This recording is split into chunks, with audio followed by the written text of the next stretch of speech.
There we go. It says, right, we're live. I'm here with Antony Sammeroff, who wants to talk about universal basic income. There is a link in the description for the free booklet if you want to check it yourself. I've got it open in another page. I've kind of scanned it. I haven't read it all, right, but I've kind of scanned it, and there's a few things I'm curious about. But first of all, Antony, you want to quickly introduce yourself and what you want to talk about? All right, great. Thank you so much for having me on your show, Alex. It's been a while, but we always have a laugh. I'm sorry that I co-host the Scottish Liberty podcast. Some of Mhm. you will have heard it before. Most of you probably haven't. But you can check it out if you would like to. I co-host that along with Tom Laird, who's actually the leader of the Scottish Libertarian Party for his sins. And we do a pretty funny show. Like we do talk about issues and things like that, but we take the piss quite a bit. Sometimes we have some really good guests from all over the world. Sometimes we just do a solo show and we talk about the news. We try and be informative and funny, and I think we've got better at both of those things over the 2 years we've been doing it. And yeah, we get some love from doing it. Our show's not as big as your YouTube channel, but the most people just listen to it through Mhm. iTunes, but some people definitely watch. And it's been really fun. So, Scottish Liberty Podcast. Most recently, I've written this short book called Universal Basic Income for and Against. And even though I'm not in favor of the universal basic income, it's kind of a hot topic at the moment. So I wanted to be fair Mhm. to the case in favor of the universal basic income, and I kind of do try and summarize the case for it in the beginning, and then I talk about my reservations with it, and then I kind of round up. Well, there's a lengthy section in it about alternative. I figure that if people are for the universal basic income, it's because they have an instinct that they want everyone's needs in society to be met, by the government or by society, right? Mhm. So I dedicate quite a lot of it to talking about some alternatives in terms of increasing everyone's standards of living. But from a small government perspective, I talk about here are some ways where the government intervenes in society and makes life harder for everyone and more expensive for everyone. And I go through and I explain that quite thoroughly. And I think more or less it's like if we could just stop shooting ourselves in the foot, please, that might be a good start. It would also make the universal basic income more affordable if the cost of living was a lot lower. If you only had to pay a fifth what you pay now for your rent or for your mortgage, right? And that was true for everyone in the country, then obviously if you to provide housing for the needy would cost a fifth of what it costs now. You don't have to have a big brain to get to get what I mean by that. So that's just one example. And yeah, people can download it for free from beyourselfandloveit.com/UBI. A ton of people have downloaded it. Some people have just bought it off Amazon, even though I've put the free version out. So that's been pretty cool. Yeah, you can have a leaf through it. I think it only takes about 2 hours to read, so it's Mhm. more a booklet than a book. So that's my long introduction. Um, Cool. get the formalities out of the way. So, I mean, the biggest concern, I mean, just to from my standpoint, I'm no expert on this kind of thing, right? But as you say, that's not necessarily a bad thing because then I'll have questions.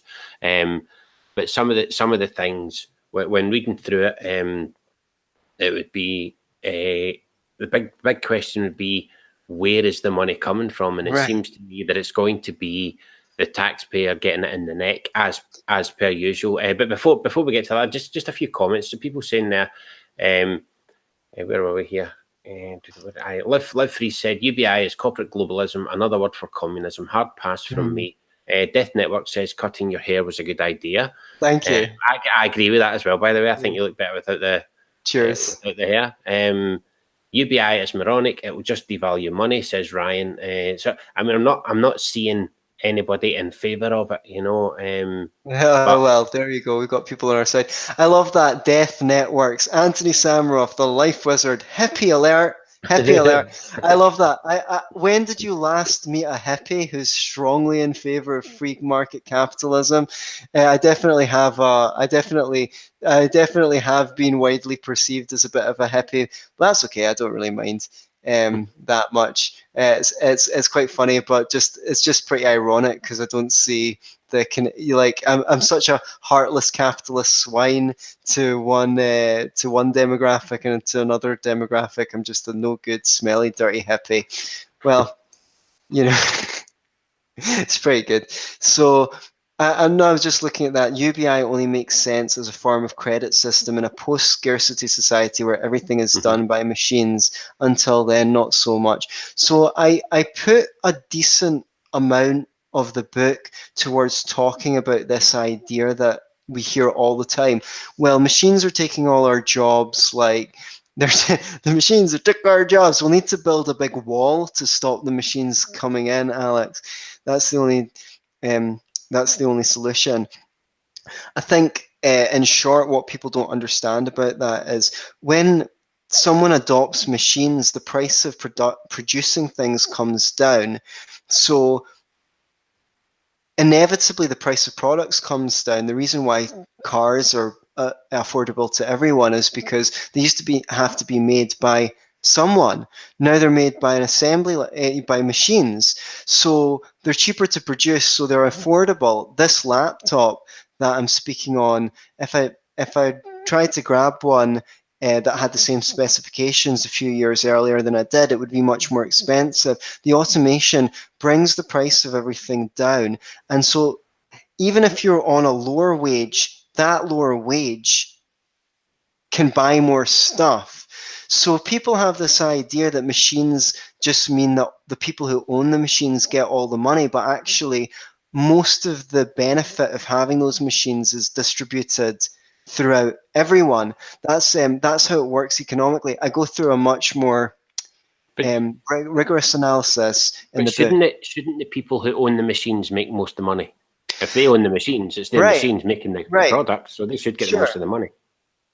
Well, I mean, there's not really any should, or there's just what they do get. I mean, they obviously get as much money as people buy units of their product, right? Mm-hmm. You could get the machines and create a whole bunch of stuff that no one's interested in and no one wants to buy, and even though they're cheap as shit, you don't make any money. Sorry, I know this is like bloody obvious, but what I mean is, the relevance of it is that when you're talking about a post-scarce society, right?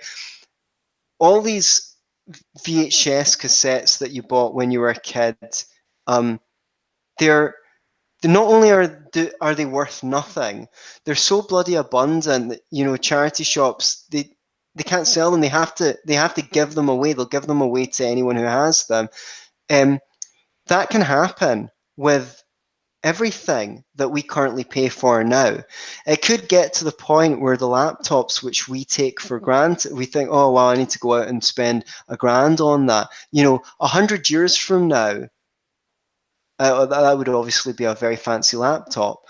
You know, all of these laptops, they're not just worthless. They're taking room in a storage facility in someone's house or someone's warehouse, and they want to get rid of it because it costs them money to keep it. It costs them something to keep it. That's happened with almost everything. So this idea that automation is like a scary thing that's going to put people out of work, it's basically it's got the possibility to create a post-scarcity society, which is why I think that the UBI is actually counterproductive. Because like you say, what you're going to do is you're taxing what jobs do exist, what work there is out there, to pay for people who are not doing any heavy lifting, who might be, you know, doing some worthy work. They might do some volunteering, or they might just want to pursue their hobbies. Those people get to do that at the expense of the people who are still doing the heavy lifting. Mm-hmm. You know, So I think you're right to say that the taxpayer is going to get it, and it has that two blows, with one hand you're smacking the people who are working, and you're disincentivizing work, while at the same time you're paying people to do nothing. That point about disincentivizing work, I think. I mean, I read that part in the booklet where I thought that was a good point, because there's people right now, and I know people that are in these situations where they're on benefits, right? Mm-hmm. So they might get, say, their housing benefit and their job seekers allowance and all that kind of stuff, right? Now, if they then get a job, a 40-hour week job, Yeah, they're not actually getting much more money yeah, than they're already getting basically for free, from the government. So it's like the incentive isn't, because as soon as they get a job, they don't get a housing benefit anymore. They don't get job right. seekers allowance anymore. All of that goes, and it's like, well, and a lot of people, especially people who maybe do part-time work, they don't feel it's worth their while, to do the part-time work, because they're going to actually get less money than they were getting when they weren't working. So I mean, how do you combat that without being cruel and saying just That's do away it. with benefits? How do you combat that? So that's a really great, yeah, that's really important. So I've heard that being called the poverty trap, or in America they call them welfare cliffs, where if you earn over a certain amount of money, you're thrown off the welfare cliff. You can factor in stuff like free visits to the dentist or certain prescriptions, and you add Mm-hmm. more and more stuff that you're entitled to when you're on benefits, like you said. So how do you tackle that? Well, that this is probably the best argument for the UBI, is the idea that you get rid of these welfare cliffs. I think you don't have to institute a UBI to do that. All you need to do is have a system where say, if for every £1 someone earns, they lose 50 pence of benefits or something like that. You have a graduated system, and that means you don't have to cold turkey pull out all of the Mm-hmm. welfare, like just get rid of it. Now, someone will say, well, if you're going to make it a graded system, why not just take the UBI anyway? And I think the reason why I'd say don't, the current system is better than the UBI, even for all its flaws, is at least it's discriminatory. You know, you do need to jump through some hoops. You don't just It's not just given out left to everyone. Without actually looking them in the eye. I think this is one of the problems that the welfare state has created, which is you don't need to look in the eye of the person that you're supposedly trying to help. Mm-hmm. That's not a good thing. That turns everything into a machine. It's dehumanizing. What's more, you're going to be given this UBI to people with substance addictions, who are just going to go out and spend it on those substances.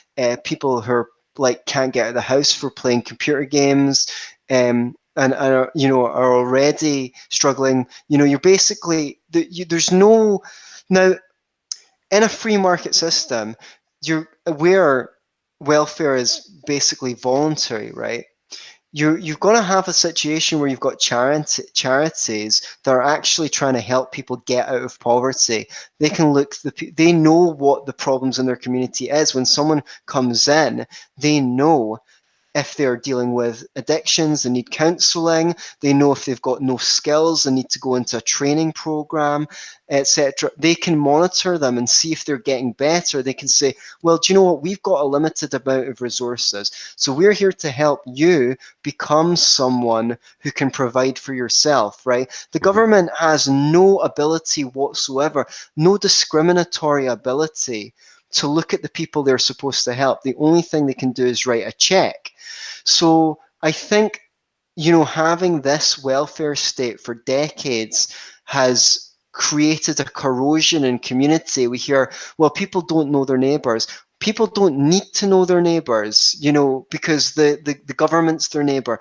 You talk about gender issues. I'm sure time and time again you've talked about the fact that um, the state is women's husband now. Mm-hmm. They can just get divorced from someone and get all these handouts from the state. So So the state assimilates already existing institutions and then makes them worse, as far as I'm concerned. There were friendly societies that people used to be a member of that provided welfare. If they lost a job, they were part of a labour union who would pay them unemployment while trying to find them a job. The idea of being in the union was the union had an incentive to find you a job as soon as possible, because while you're out of work, they're paying you out of their members' dues. Where's the government's incentive to get people back on their feet? They benefit from having people in poverty. They bribe people who are in poverty to vote for them with this free thing, with that free thing. It serves them to have a permanent underclass of people. So does that mean that I would remove the welfare state tomorrow? Some libertarians might. I don't think that's a good idea. You know, that would not solve the problems that creating it has created. I do agree that there's limitations. Obviously, I agree that the welfare traps and things are um, dreadful elements of the system, but I think you need some kind of gradual reform. One more point on the voluntary charity rather than welfare thing is these charities can have to answer to donators, so they need to show evidence that people, like, you should donate to us because we managed to get these guys, look at the problems that this one had after his divorce, look at this one was a heroin addict, but we've helped these people, now they're contributing to the community. If you donate to us, we've proven already that we're good at helping people. I'm in the mental health profession, so I kind of like it's something that I think about. Like, you've created a society where people can get away with is not the right place to put it, that doesn't put any pressure on people to deal with whatever issues are stopping them from becoming the kind of person who can engage constructively in society and provide for themselves. And by doing that, you're retarding the field of mental health, because in a society where people needed to step up, there'd be a lot better information, there'd be a lot better service provision to help those people who say don't feel they have the emotional capacity but would like to. You want to create a society that creates experts in getting people from that disadvantaged state to a state where they can engage constructively from society. And I don't see how the UBI does that. In fact, you're basically paying people who might have whatever dysfunction to stay fucked up. Right, well, Kit has donated £2. Thank you, Kit. He says UBI means a pacified underclass for the elites. And Wild Bill, where is it? Wild Bill, I thought Goodfella was having someone on to debate basic income, not just someone who echoes his views. Have someone who disagrees. Well, okay. I mean, to be fair, what happened was, just so you know, Antony contacted me, says, you want to hang out, talk about universal basic income. I know Antony, I like Antony, we've had hangouts before, so I was like, aye, sure, okay. So it wasn't like I agree or disagree, or he agrees or disagrees. It wasn't actually supposed to be like that. It was just basically talking about that idea of universal basic income. And I can't put my foot firmly down and say where I stand on this. I just don't like the idea of the taxpayers being ripped off, or anything like that. But it's like I can understand arguments for it. Like in that booklet, in your booklet I scanned, there was some things, I could understand. Like I say, the people who are on benefits going back to work, it's harder for them. I understand that, but I still don't like the idea of, well, what you could call free money for people. What I mean? I don't agree with that. But I think there should be. I don't know what the answers are, but I think there should be incentives for people. Like to get work more than not getting work. You know what I mean? And that goes for everybody, whether it's single mothers or whatever else. It goes for everybody. There should be more incentives to work than not work. But it seems that the way it is right now, and I've certainly noticed it around my way, and I've mentioned this before to people anyway on here, that there's women around my way, right, where they have a child, right? Now, for the first 4 years, you get child benefits, right? Right. And see, before the child is 4, they're pregnant again. And then before that second child is 4, they're pregnant again. And it just seems like they've got this conveyor belt of children, so that they're always getting benefits, that, you know, they're always on, but there's no incentive for these people to stop having kids and go and work or anything like that. There's no incentive there, because they can get all the luxuries in life that a person who's out working can get without having to go out and work for it. You know, they've all got the latest PlayStation 4s and iPads and iPhones. You know what I mean? They've got all that stuff, and they don't have to be out working for it, because all the benefits they get with all the kids they have, they can actually, you know, the more kids you have, the more benefits you get, which is kind of sad in a way, but that seems to be the way it is. Although they've limited it now to 4 kids, I think. Right. I think they've limited it now to 4. After your 4th child or something, you don't get any more benefits, something like that. Yeah, and do you know what? I hate going to like local politics meetups, but for my sins, I have attended before, and I remember when the government was bringing, I think they were saying something like after 2 children, they were proposing that you wouldn't get these benefits anymore, and people were getting up and saying things like, "Oh, the Tory government are trying to say who can and cannot have kids." And I'm like, how? And people were cheering for this. Most people were in agreement. I was like, how ass backwards do you have to see the world to not get what a crock of shit that is? Mm-hmm. No one's saying that if you're from a poor background, you can't have kids. The only thing they're trying to say is, please don't force me at gunpoint to pay for your kids through the tax system. Yes. They even brought rape into it. Remember they said, Yeah, "Oh, but what if my 3rd child is a because of a rape?" And it's like, well, I mean, come on, that's just ridiculous, you know? Yeah, it's like, well, look, I mean, give them that then. Okay, I give you that. You know, but you know what'll happen then? People will Yes. claim that they were raped so that they can right. get the benefits. That's so, you know, I find it shocking that society has come to the point where I could actually seriously allege that someone would claim to be raped so that they can get benefits. But that just seems to be what's in evidence. And I think the real black pill of all this is the sad fact is, at the end of the day, what you're doing is you're taxing middle class people so heavily that they can't afford to bring a 3rd or 4th child into the world, even though chances are they're going to be a lot better parents and do a lot better job of raising those children than the people you're taxing them to pay for children, to pay to have children. The people who are maybe not so well educated, don't have as high a mentality, are more likely to use physical violence against their children, are more likely to be under stress and not be able to keep themselves together when they're dealing with the challenges, are much more likely to have single parent houses. And we all know that bringing up a child in a single parent house is about the biggest disadvantage you can heap on them, right? So you're basically... Well, I hope not, but that's you know, because I'm a Oh, single I'm father. sorry. I mean, I I'm know. talking about. I'm talking about statistically, and I No, know. it is true. It is true. But I do believe, and I'm not just trying to Yeah. get a cop out here, but I do believe Right. it's single mothers when it comes to sons.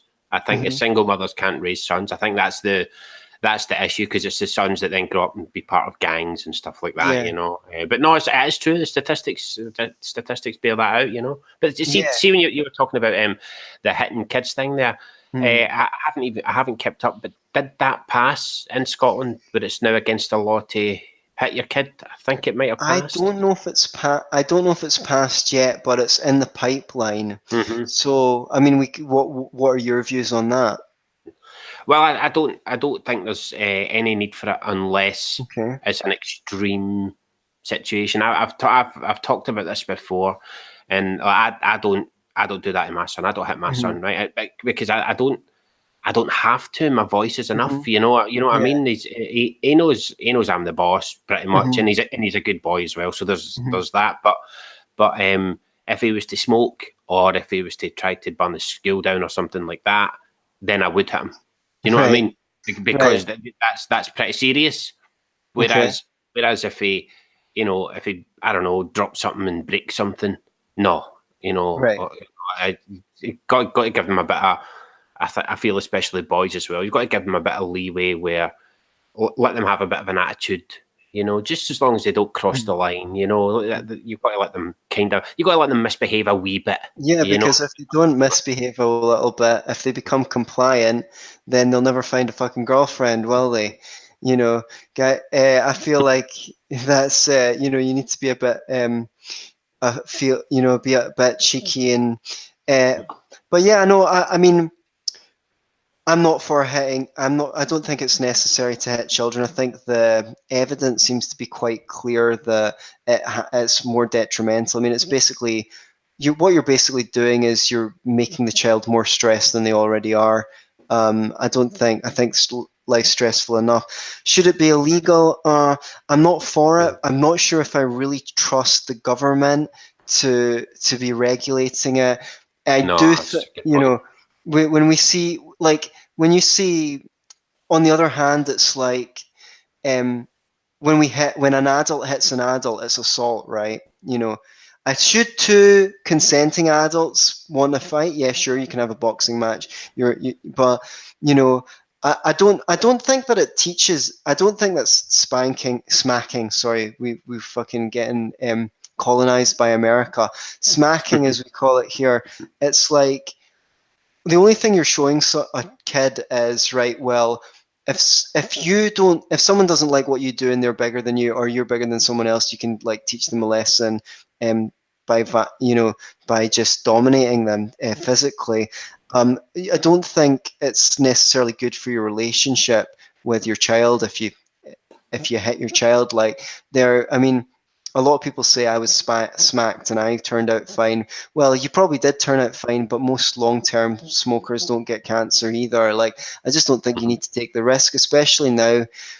I think if you've got a really good, like, I've been a volunteer in primary school. I know it's not the same as having kids. I was piano tutor for a long time, mostly for kids. I find that if you have a good relationship with kids and you're curious about them, you listen to them when they speak, you ask them questions, that creates a respect. If you treat them like you give a shit about them and you're interested in their interests, then their connection to you is very, very important to them, and they tend to want you to like them. And I think that's your best tool when it comes to disciplining children. The fact that they want they respect you, and they want your respect. Now, if they have no respect for you whatsoever, then you can't use that. So you can't use your relationship as their carrot. Um, so that's really important, to bring your kids up in such a way that they admire you and they think that you're fair. Yes. That's and Well, then they'll want to do the right thing. when you look at the gang problem in America, right, it's usually young black men, right? Right. And most of them come from single mother households, Right. right? Now, one of the things that single black mothers are very famous for is hitting their children. Well, It's almost a meme at this point, like black people make jokes about this all the time, right. about how their mother used to beat them for the slightest thing. So it's obviously not having much of an effect, if they're still going Yeah, out and clearly. Yeah, I think there's data on that was saying that um, first of all, that kids that weren't physically punished were the most well behaved in school. right? So it's the kids that were getting smacked around that went off the rails when they were in school, and that it ran the risk of, if you did it a lot, you ran the risk of your child becoming chronically defiant, basically, because you're not helping them regulate themselves. In fact, you're making them more dysregulated. Just imagine yourself, like imagine that someone smacked you once or twice a week, right? Hard enough for it to freak you out. Like you're going around constantly on edge, wondering when the next max coming from. That is gonna make you come off the rails. But I like the way you built up the argument that way. It's quite an interesting thing as well, because I don't know if you know, since we're talking about approaches to welfare, before the welfare state, the there was more legitimacy amongst the African Americans than whites. Like they divorced at a rate that was slightly less. Well, the economist Thomas Sowell, black dude, he talks extensively about myths, about economic myths. Have you heard of him? I've heard them talking Yeah, about that. Same with yeah, Larry Elder, where they said before the welfare state, like back in the 50s, the black families were stronger. right. There was a stronger family unit within the black families. They were going to church regularly and stuff like that. That, I mean, church doesn't necessarily make you a good person, but it's the idea that it was a wholesome family. The Yes, the man was community. out working, the woman was taking care of the kids. They had good money coming in, and that all changed once the welfare state came in. I've heard Thomas Hill talk about that, and he makes a lot of good points. I like him. Yeah, and what I like about him is he systematically takes like the left's narrative, which is everything that's going wrong in the black community is the legacy of slavery. Mhm. And says, well, if you look at the black community, there was a time after slavery where it was doing a lot better than it is now. So if it was because of slavery, surely it would be gradually getting better and better and better. Mhm. Not have gone up and got better and then got a lot worse again. And suspiciously, it all starts happening around the 60s. Now, from a libertarian perspective, I can say there's a ton of stuff that I think the government has done that has put blacks in a disadvantage, but they're not the things that the left talk about. The first one obviously being the welfare state. Okay, that's another one is the minimum wage, because you can actually look at a chart of teen unemployment amongst blacks, and every time they raise the minimum wage in the USA, teen unemployment goes up. So it's like, okay, well, you're taking away the first rung on the ladder from those young black men and women, so they don't get skills, so they can't get a better job later on in life, and that's going to lead to poor social outcomes.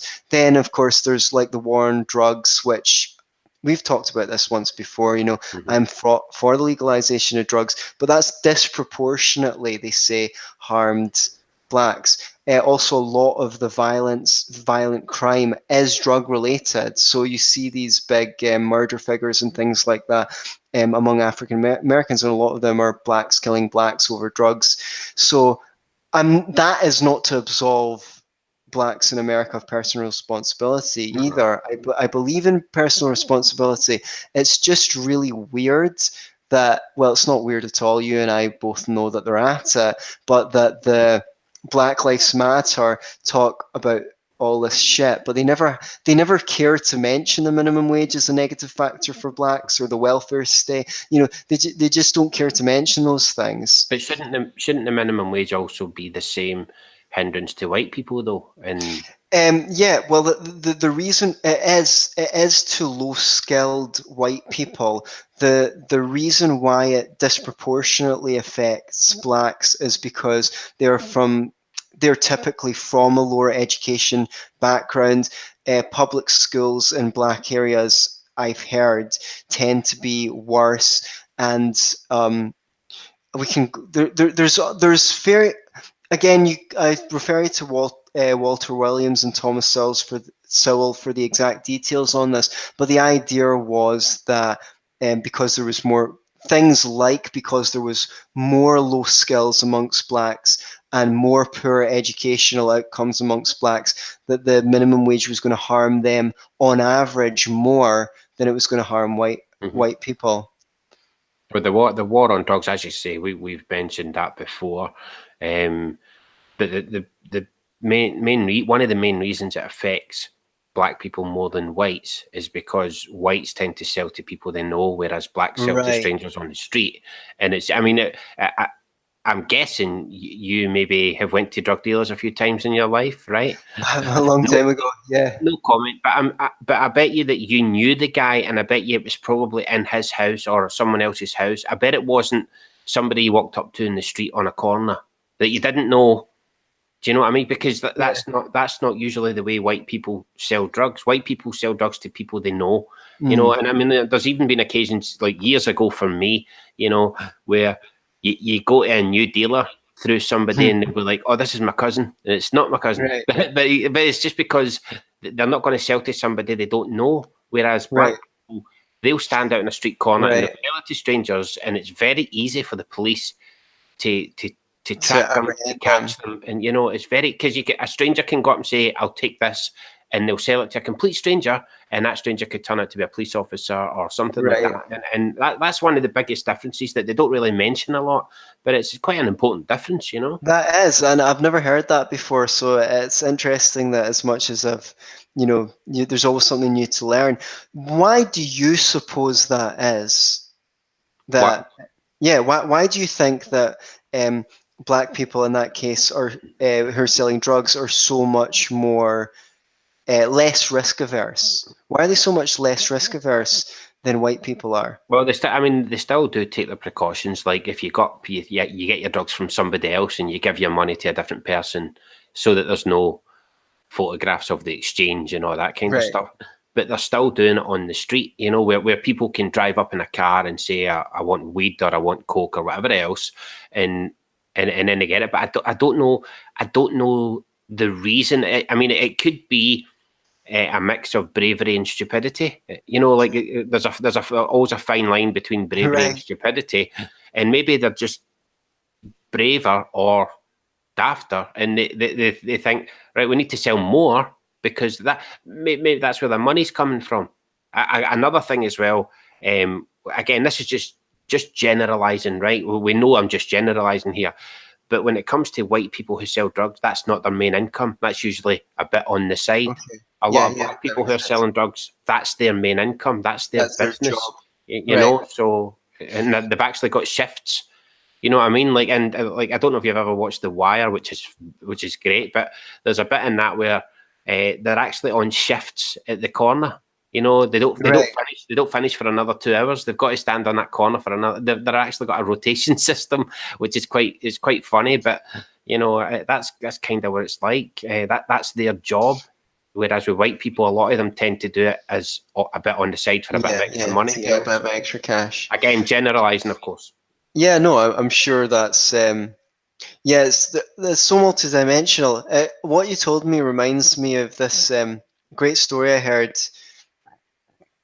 I was listening to I can't remember the name of the organization, but basically in Detroit, because the law enforcement was so appalling, a private company started trying to basically do a better job at the police and reducing the amount of crime and things like that. And they'd pull stunts, like, for example, in a building, there was buildings where the police would just not enter because they said it was too dangerous for them. I love how it was too dangerous for the police, but it wasn't too dangerous for the people living there that had to pay taxes to pay the police's bloody salaries. Do you know what I mean? So what they did was they put a little notice in the close of the building saying, to uniformed officers, please do not attempt any raids in this building. There are undercover police officers here posing as drug dealers, right? So the drug dealers in the building all got really suspicious of each other. They didn't know who was a drug dealer and who was an undercover cop, and they all cleared out in the building. What reminded me of this was your example of people being on the street corner. There was this street corner where for decades people were selling drugs, right? So what happens one time is they come along in the van. Two people get up out of the van and try and confront these two tall drug dealers. They get into an altercation. One of them smacks one of the guys on the side of the leg with like a nightstick, and they basically beat up these two drug dealers and take them into the back of the van. They're never seen again. No one's dealing drugs on this corner, right? The police come to this organization and they're like, look, what the hell? You can't go around disappearing drug dealers. They're like, we never disappeared any drug dealers. It's like, everyone saw you. It's like, I know, see, what you had there was we had two of our officers in training go to the corner and pose as drug dealers. And then they made some fake sales so that they didn't actually sell anything. They just made it look like they were selling something to the other drug dealers. And then we came along and we staged this altercation where we made it look like we disappeared these two drug dealers, but then they just shaved their heads and got rid of their beards, and now they're actually working for our agency. The whole thing was staged, but it got rid of the problem of drug dealers always working on that street corner. And it's just amazing that what organization can do when they actually have a motive to, because they're living in the community or whatever, serving the community, to think outside of the box instead of just do what the police are trained to do, but actually come up with creative solutions. Really great stories. It's clever tactics. It definitely is. But like you say, it's the police that should be doing this kind of thing. And yeah. But what's the incentive for the police? Because I imagine a lot of charges get dropped. You would need a zero tolerance, which I wouldn't necessarily be in favour of that, by the way. Only with certain crimes, like violent crime or robbery or something like that. But when it comes to drug dealing, actually, I'm in the same boat as you. I think it should pretty much all be legal for adults, and you get to choose whether you want to do it or not, as long as nobody else is being harmed, as long as nobody's being prostituted or anything like that against their will. Then I don't have anything against it. I mean, I remember that when we were talking about this, I brought up the idea of, if we legalized everything here, let's say we legalized everything here in Scotland, right? Wouldn't that encourage the crime in other countries? Remember, I brought that one up, like in Colombia, for example. I don't know. I still don't know why Colombia doesn't just legalize coke. I just don't get that at all. It makes no sense to me. They're known as the coke growers and all that in the world. The best coke comes from Colombia. I don't know why they don't just legalize it, but it would encourage the crime in that country if we were selling it legally here. How would we get it legally if we couldn't grow it here? Yeah. Okay. Well, I mean, to be honest, I don't really think of that as an issue, because from my perspective, it's a moral issue, which is, from my perspective, you've got the right to put whatever you want in your body. Now, you don't have the right to do it at someone else's expense, obviously, as in, well, you know what I mean. So I guess you could argue, well, so it's a moral issue. It's like, you do the right thing. It's not really, you can't choose whether, it's like kind of going, well, what if, I can't think of a sensible analogy, but you know what I mean? It's like, if I don't do it, someone else will do it. Whenever someone does something immoral, they think, well, someone's going to do it. If I don't steal that wallet that someone left there, someone's going to come along and grab it. So it might as well as be me. Like, you have to do the correct thing. Now, you can, once you're doing the correct thing, you're in a position to put pressure, or that's not really the right word, to try and influence others to do the right thing. If you're moral, if you conduct yourself well, I'm just taking it down to the personal level here. As a person, as an individual, you've got an authority. People take you seriously when you make suggestions, because you practice what you preach. Only if we've got the right drug policies, can we start, like, perfect example in the economy, right?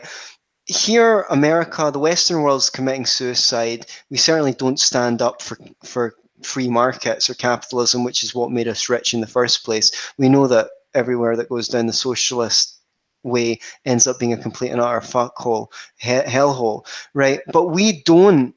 We're becoming more like Venezuela. We're just doing it a little bit every year. The government takes more control, takes more control. So how can we go to places like Africa? Well, we have to go there, but how can we talk to those countries and say, well, you really should liberalize your economy and get rid of these laws that make it impossible for people to start a business and blah, blah, blah, blah, blah. We've got no credibility. And I think it's just the same with the drugs.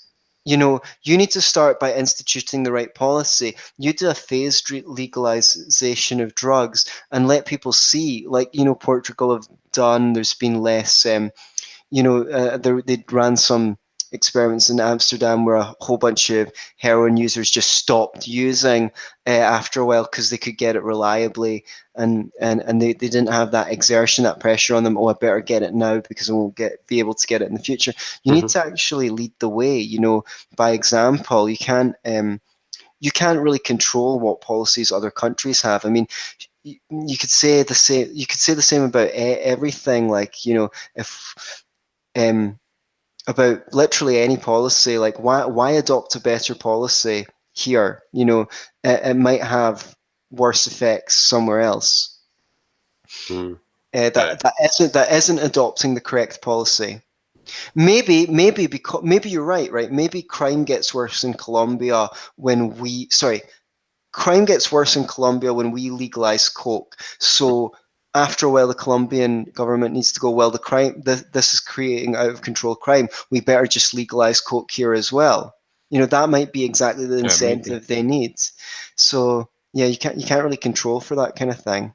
It's annoying that these things will never happen, though. Like I mean, even Scotland. I don't know why even cannabis. I don't know why that isn't legal here. It drives me mad. I mean, I used to smoke it. I don't bother anymore, right? But it's annoying. It's annoyed me for years that that's not legal. And you see people, especially at the weekend, absolutely out their face. They're getting into fights. They're damaging property. They're causing lots of noise and all that kind of crap. They're being a nuisance, basically, and they're allowed to do that. And yet the guy who smokes a bit of weed at home, not bothering anybody, he's not allowed to do that. And it's really baffling. Really baffles me. Yeah, it's really hard to comprehend how our society's turned out so irrationally in these ways. I don't smoke weed anymore, despite having already been accused of being a hippie on this show, because it just makes me paranoid. You know what I mean? I'd rather have a couple of beers, but I don't have a. It's not really my business. I don't even think that cannabis is a good drug. People who say, oh, it's not harmful and things like that. I know people who say that they think it ruined their life because it just made them completely comfortable being bored, and then they didn't like not smoking it because when they didn't smoke it, they felt like under pressure to do stuff, so they smoked it. But that just because I don't think that it's a good lifestyle choice doesn't mean that I have the right to force other people through the tax system at gunpoint not to do these things. Basically you're when we look at it for what it is, you're basically threatening to put people in a cage with murderers and rapists for smoking a plant in their house. Do you know what I mean?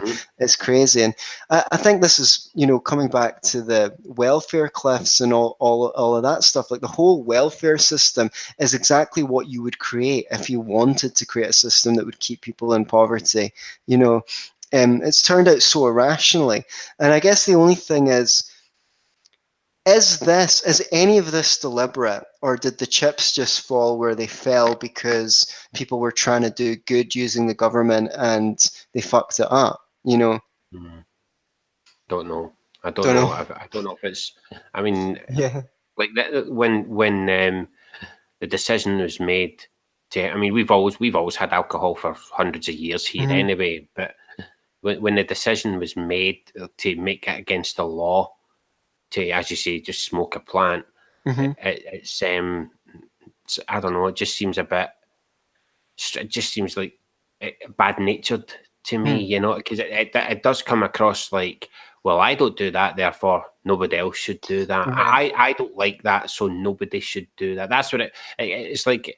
It's like the government's like an old woman who's totally out of touch, you know, and doesn't realise that it's not that, like, because people always say, and this really annoys me, right? But people always say that it's a gateway drug. Oh, that really fucking annoys me so much, man. I mean, all the times I've ever went to dealers in my life, they've never said to me, while you're here, do you want a bit of heroin? I mean, that's never happened. Do you know what I mean? Because they know that's not why I'm there, you know? It's, and I've never thought, oh, I'm bored of this hash now.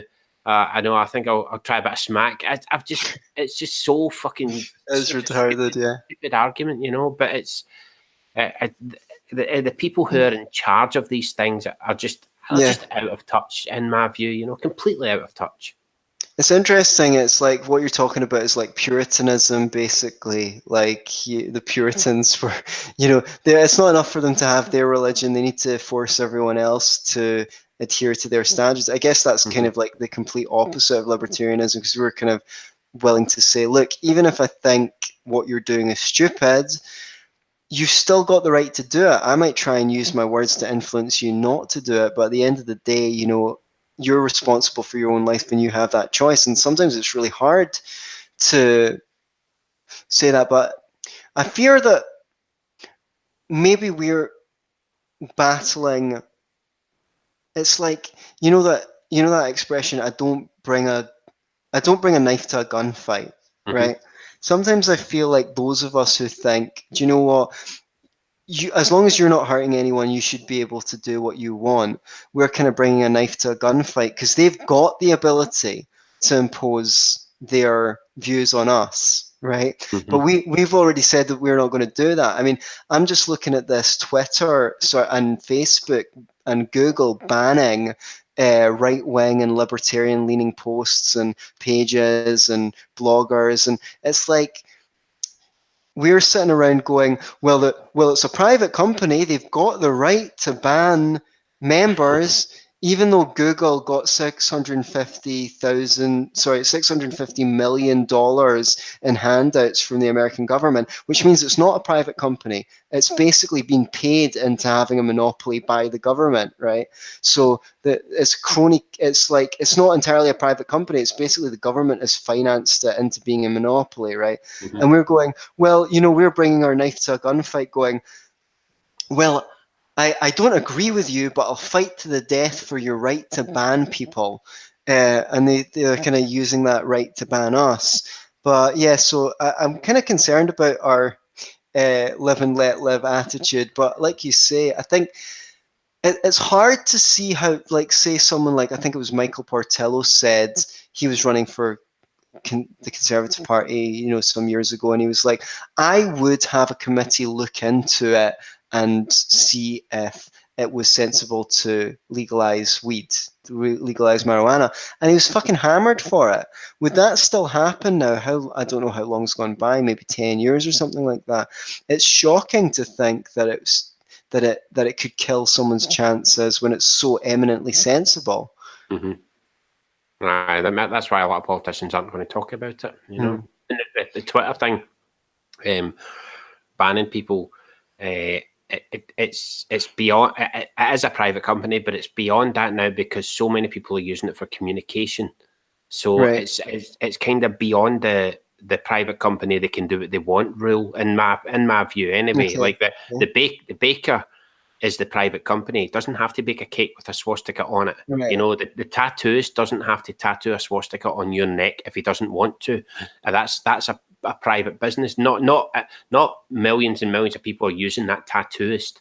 You know, and if you go to a different tattooist, you're still going to get the same kind of service. But with something like Twitter, that there's not anything like Twitter. I know we've got Gab, but it's not the same, because if you go on Gab, you don't get to follow your favorite people. You know, whether they're celebrities or whatever, they're not on there. you know, or your football clubs, they're not on Gab. So Twitter's a big deal. And whenever anybody uses this argument, I always say the same. Whenever they say, well, Twitter's a private company, they can do what they want, I always say the same thing. What if Jack decided one day, I don't really like black people very much, I'm going to kick them off Twitter? That's his right. Surely that should still be his right. Would they then support the argument that it's a private company? Because they wouldn't agree with it then. If he was to come out and say, no, I don't like these black people's opinions, they're not allowed on my website anymore, they would then they'd be like, well, wait a minute, this is going too far. But when it's people on the right being silenced, they don't give a shit. Yeah, and it just shows the real hypocrisy of the left when all of a sudden they fucking hate capitalism, right? They hate the free market, but all of a sudden when private companies are discriminating against right-wingers, all of a sudden they're waiving they're waiving the rights of the corporation to be a private company and do what they want with their private property. It's like they chop and change. Yeah, chop and change. They've got no principles. They've got no principles. They just hate the enemy. Just this week, right? I've seen several people on Twitter, and I've had to go at them, but I've not had any responses, right? Several people on Twitter on the right, right? The very people who say they're all in favour of capitalism and all that, right? They're all complaining about Marks and Spencer's selling a hijab for young girls. Right. Now, nobody's been forced to buy that hijab. Exactly. Right? If there is a market for that, you don't have to agree with the market. Yeah. But if there is a market for that, then surely you must believe in capitalism and go, right, well, if it's a supply and demand, you know, exactly. That's the way I see it. I'm not going to buy the hijab. You know, I don't have a daughter, but if I did, she wouldn't wear a hijab. But there are people who are willing to buy that. So Marks and Spencers are going in there and going, why don't we take their money? They're going to buy it anyway. If they don't buy it from Marks and Spencers, they'll buy it from somewhere else. So this, to me, is pure capitalism, but people on the right are dead against it. And it's like, but I thought you were in favour of capitalism, you know? Right. Yeah, and the thing is, you've got every right to boycott Marks and Spencers. You can tell all your friends, well, do you know what? Don't shop in Marks and Spencers because they're kowtowing to Islam. Until they remove those hijabs from the shelf, I'm not shopping at Marks and Spencers. If enough people did that, then Marks and Spencers, do you know what I mean? If 10% of their customers did it, I know it'd never happen. Well, I'm pretty sure that they'd stop selling the hijab. But, you know, why do you think that you should have the government come in and at gunpoint dictate what Marks and Spencers should and shouldn't sell? Well, where does it stop as well, though? I mean, it starts there, and then they get they're no longer allowed to sell the hijab because of some reason or another, right? Then we're on to books. There's certain books with opinions in them that we just don't like, so you can't sell that Waterstones, that you can't sell that book anymore, you know, because it's got witchcraft in it. So no more Harry Potter books, you know, because we don't believe in witchcraft. And then, I mean, this doesn't stop. You have to stop right now and say, no, let them sell the hijab because there's a demand for it. Therefore, you know, that this is pure capitalism. Yeah. I mean, that is what this is. And it's just because they don't like the item, they're now against capitalism. But these are the same people that for years have been spouting capitalism as the best. Well, it's either the best or it isn't. You can't, I mean, it's the same with the sex doll thing. Right? I have no interest in getting a sex doll, but if there's a market for it, then go for it. Then if people want to make it and sell it, nobody's been harmed here, you know? So I don't see how these people are against it one minute and then totally in favour of it the next. Alex, are you suggesting maybe that most people don't actually have any principles? Yes. It does seem that way.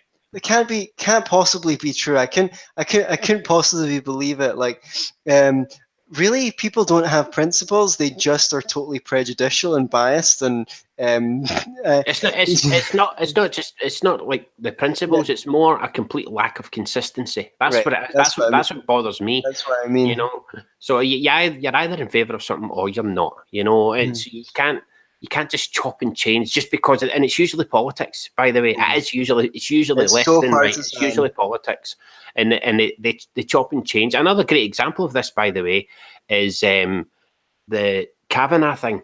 Right? People on the right were saying, "Hey, innocent until proven guilty, due process. 2 days later, they're talking about Bill Clinton. And it's like, Right. well, hang on a minute. I thought you said innocent until proven guilty. You said innocent until proven guilty just last week, and now you're attacking Bill Clinton. And he's innocent, surely, because he's not been proven guilty of anything. So, I mean, how is it a different standard? Always politics.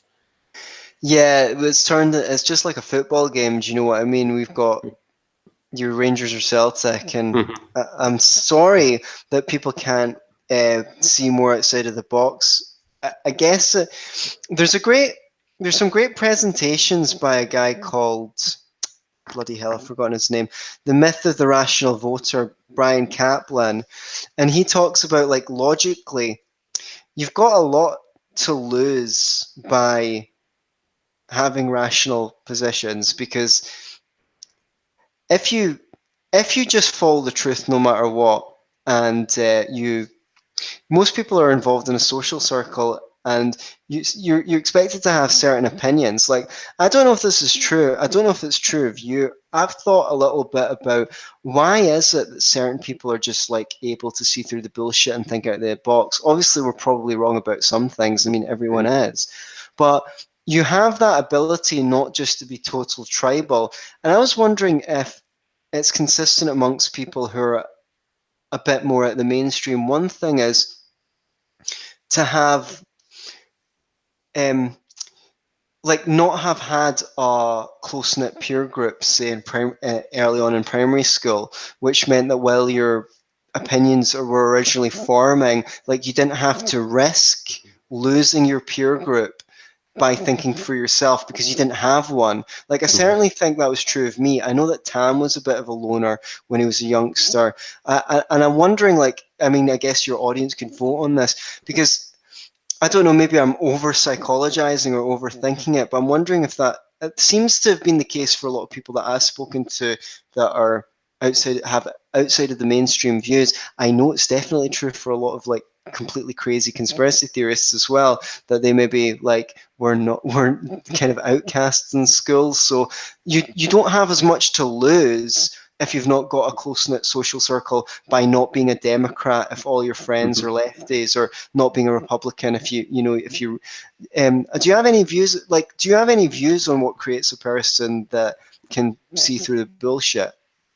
Well, I mean, speaking for me, my dad always told me to question everything, you know, and he was always one, and I do this with my own son as well. He was always one for giving me riddles, right, getting me to work, you know, to think outside the box, like you say, to, you know, like those crazy riddles where they had an answer, but it wasn't obvious, and you had to put a lot of thought into it to come up with an answer.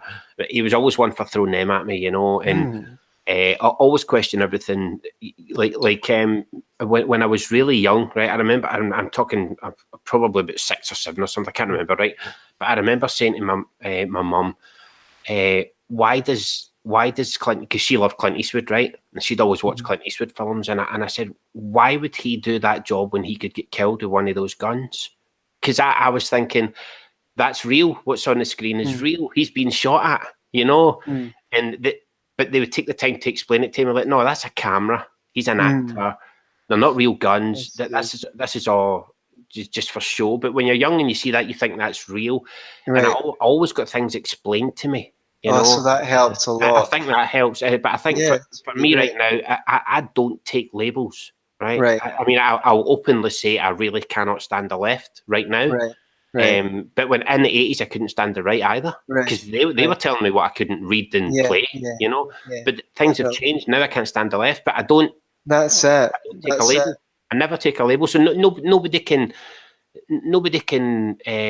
attack my belief system or something like you know, the way people will say that I'm an MRA, right? Okay. Now, of course, I agree with a lot of what they say, but I don't take the label. And because I don't take the label, and this has happened before, I get feminists attacking me, right? And they'll say, oh, typical MRA or something like that. And see, when I say, well, actually, I'm not an MRA, that they're lost for an argument, because their argument was going to be pull some MRA that said something out of context and link that to me. But because I don't take the label, they can't do that. Right. You have Yeah. to attack what I'm saying, you know. And Yeah. also another thing as well for me, and by the way, I'm counting myself as one of these free thinkers that can see through things. So, you know, Yeah. that's. Yeah. But Yeah. but for me, I've always loved a good argument. I mean, Right.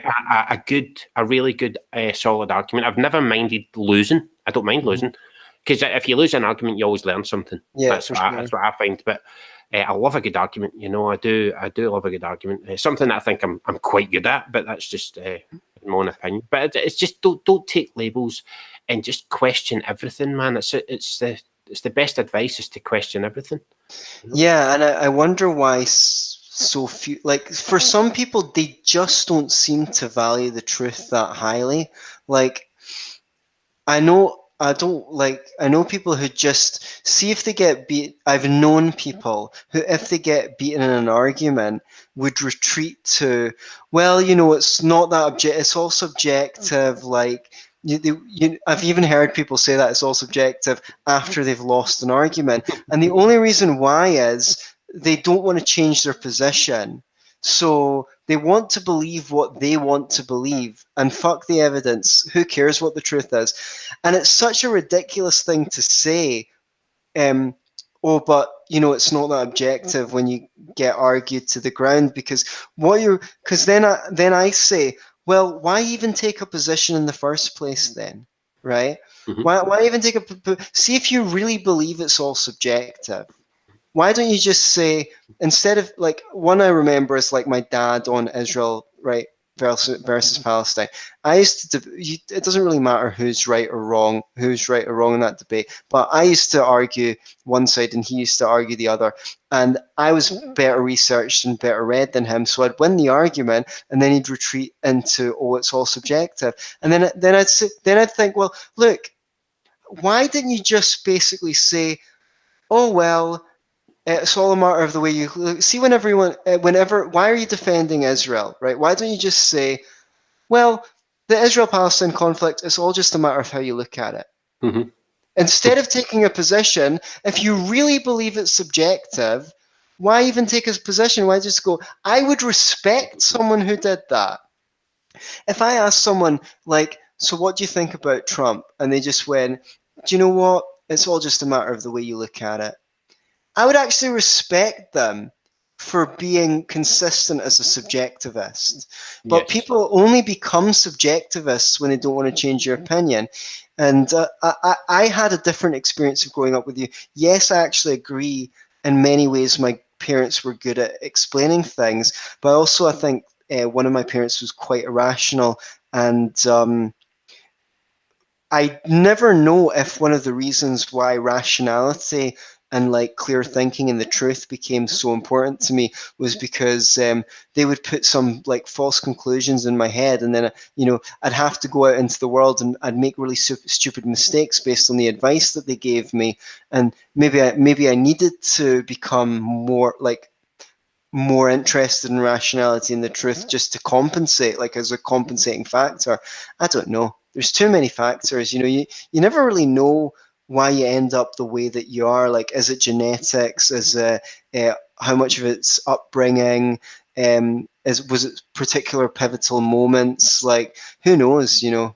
It's bizarre. Well, like you mentioned about the um, possibly losing your peer group Yeah. if you well, I think that's why a lot of people in college are lefties. Right. You know what I Yeah. mean? Because if they were to say, well, you know, actually, I like Donald Trump. You know, Yeah. they lose a lot of friends. Yeah. They lose their peer group. They're going to be alone in college, and that goes for the majority of colleges in the West, Sure. which is a shame, really. But Yeah. especially because college is the one place you should be able to say, I like Donald Trump without Right. being without it being a risk. You And know. get a spirited debate, and actually, aren't you there to, like, learn to criticize, like, to take apart ideas and show consistency? Mhm. Obviously, the thing is, I'm not a huge fan of Trump myself, but the thing is, most of the things that he gets criticized for aren't the things that I'd criticize him for. There's a ton of shit that, you know, he's perfectly fair game to be criticized for, but it's the most inane tribal, like you mentioned the Clinton thing, right? I am certain if Clinton had been a Republican and had put cigar up an intern's pussy, the feminists would have gone nuts about the difference in Yes. power between a president and an intern. Mm-hmm. But because he was a Democrat, they said fuck all about it. And that's kind of what we're talking about, the partisanship, the inconsistency. Aye, definitely inconsistent. I think with Trump as well. I heard Ann Coulter say this. Actually, I think she was quoting somebody else, but I don't know who it was. But it was brilliant anyway. She said there are so many legitimate reasons to criticise Donald Trump, right? She said it's like an open buffet Right. of reasons, but people always want to bring their own food, and Yeah, that's the issue. Rather than take from the free buffet of yeah. genuine criticism of the man, they want to bring their own food, and and it's just like you've got a lot of reasons to criticise this guy, and you see you don't necessarily like Trump very much, right? But that's fine, right? I wouldn't say that he's not done anything good either.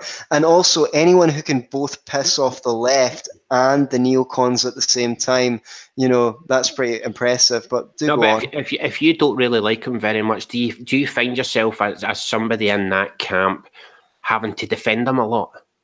Right. Do you know what I mean? I just don't bother. I don't bother like getting involved unless I think that someone's going to be open-minded. Before you try and change someone's mind, check they have one first. I mean, I have a pal that I talked to about it before. She was like, I can't understand why people vote for him. And I explained so far as I understood why I thought they did. And because she's a lefty and I'm in different social circles than her, she seemed to find it fairly like, oh, right, okay, well, she took on. But I wouldn't do that if I thought all I was going to get was like, I'm not afraid of getting flack. I've said really controversial things on my show and stuff like that, but I don't mind because I'm putting that out for everyone. I really can't be bothered with the drama of that stuff one-on-one anymore. Like I love a spirited debate, but it should be a spirited debate, where both sides are making arguments and listening to each other. I can't take the artistic screeching. I would defend Trump against allegation, against being attacked for things that he's not guilty of. I mean, in the abstract, do you know what I mean? But I think fundamentally, like that person, like the one thing that he did, when he bombed Syria, that was the one thing that the mainstream media thought that he'd done right. I mean, like for fuck's sake, that was the one weird. thing. That was weird. The one thing that you can do right is bomb. Like I think Obama drove me more like Obama. Like I mean, he bombed 7 Muslim countries. We know about the blowback. We know about all the refugees and immigrants that come to Europe because of these Middle Eastern conflicts. Partly because of them. I'm not saying all of them come from that. He said he'd work towards a nuclear-free world and then spent more money on nuclear weapons than the previous people. Said he closed down Guantanamo Bay, was meant to be against the Patriot Act. The shopping list of things that candidate Obama said that he was for and then did exactly what Bush did. But do you know what? It was okay for Obama to do it because he's charming and charismatic. Apparently that's the only thing that's important. And I saw lefties post up, videos of Obama and go, love this guy, love this guy. And I'm like, right, this guy who's like responsible for like drone bombing Pakistan and starving Yemen to death. Oh, but he's charismatic. The main reason that people don't like Trump is they don't like his character. They think he's too boorish. It's not really got much to do with his politics when it comes down to it. So the lesson to be learned is you're allowed to do all sorts of fucked up shit and break all your promises as long as you're charming and charismatic. That seems to be the standard now. Clinton was a charming guy. He did bomb medications factory in Sudan. They're also leftists, so yeah, and the vast majority of the media are left leaning, yeah. which is a real shame, by the way. I think that is a shame. Well, I'd love to see like a newspaper or a news organisation intentionally employ left and right-leaning people, and then get both to cover the same story. You know, Right. so say there's a story, I don't know, Donald Trump visits Japan or whatever, right? Get the left-leaning guy to write a report on that, and get the right-leaning guy to also write a report on that, so that put it on the same page, you know, so that we can then read both views, rather than this constant left-leaning. And most of it is bullshit. It's taken out of context, just like with the Robert E. Lee thing just from the other day.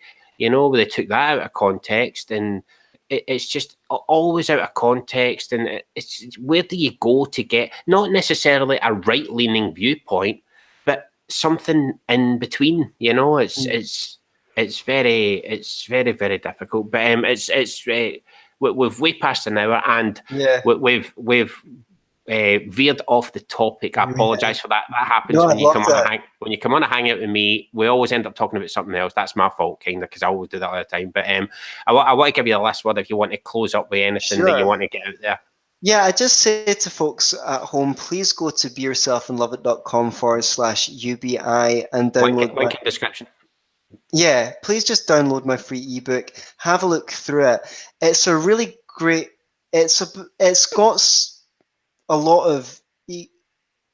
Basically, you get if you know a lot about economics, I think you'll find it a fun read. If you don't know anything about economics, it's a pretty good introduction to thinking economically.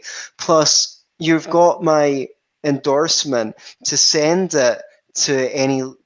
If you're against the UBI, you know, you can pass it on to your lefty friends and ask them what they think. If you see an argument on YouTube or Facebook about the UBI, you can copy and paste some arguments from the book.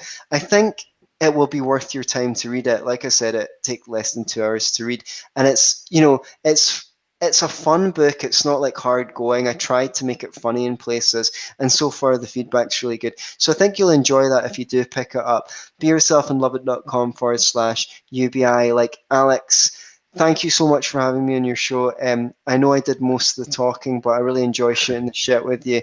And another night when if Tam's staying over, I'd love to get a couple of beers and do that again. Because he brings a lot different banter than I do, and I really value. Definitely. Again, thanks for coming on, Anthony. And by the way, it's a good thing that you do most of the talking, because sometimes there's nothing worse than dead air. You know what I mean? There is nothing worse than dead air. And I mean, I'm all right. I can talk for Britain, but it's good when I get somebody on who can talk, because as I say, you get someone on who hardly talks, it can be quite annoying, you know, and all they say is and yes, and that's it. And it's like, well, you know, like a bit more than that. But I'll definitely have you on again, man, anytime, you know, just give me, and if you want me to come on your podcast, just give me a shout, man. I'll jump on anytime. You're also welcome. And I do tune into your show every so often, and sometimes I'll even leave a comment. So I enjoy your content, and I like how you just try and put out information.